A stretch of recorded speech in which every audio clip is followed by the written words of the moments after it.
Friends ఇప్పుడే అందిన వార్త 70 కోట్లతో పట్టుబడ్డ ఎంఆర్ఓ రాష్ట్రమంతా ఒక్కసారిగా షాక్ అంటూ వార్తలు అయితే వస్తున్నాయండి. దీనికి సంబంధించి వివరాలు చెప్పడానికి వీడియో చేయడం జరుగుతుంది.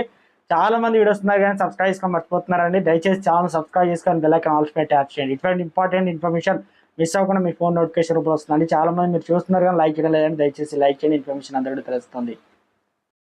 ఆదాయానికి మించి దాదాపు 70 కోట్ల స్థిరాస్తులు కూడబెట్టిన కేసులో కడప తహసీల్దార్ సిద్ధాల శివప్రసాద్ విజయవాడ సెంట్రల్ ఇన్వెస్టిగేషన్ అధికారులు ఆదివారం అరెస్ట్ చేశారని ఏఎస్పీని సౌమ్యలత తెలిపారు.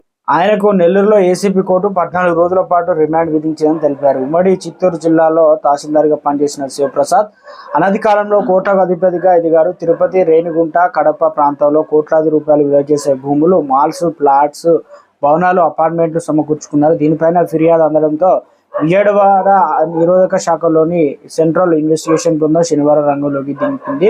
అనగా పీలేరు, తిరుపతి, రేణిగుంట, బంగారుపాలెం, కడప ప్రాంతంలో సోదాలు చేశారు. ఈ సోదాలో 70 కోట్ల స్థిర చరాస్తులు ఉన్నట్లుగా గుర్తించారు. తాజాగా రాష్ట్రంలో అన్ని జాతీయ బ్యాంకులకు ఏసీబీ అధికారులు లేఖలు కూడా రాశారు. శివప్రసాద్, ఆయన భార్య మాధవి, బంధువులు బినామీ పేర్లతో ఎక్కడెక్కడైనా అకౌంట్లు ఉంటే వాటిని లావాదేవీలు ఆపి ఖాతాలను సీజ్ చేయాలని ఆ లేఖలో పేర్కొన్నారు. అలాగే సోమవారం నుంచి బ్యాంకర్లకు పరిశీలించడానికి ఏసీబీ అధికారులు కూడా సన్నద్ధమవుతున్నారు. ఇప్పటికే తహసీల్దార్ సంబంధించిన బినామీ జాబితాలు కూడా తెప్పించుకున్న ఏసీబీ అధికారులు తనిఖీలు చేయడానికి చర్యలు చేపట్టారు.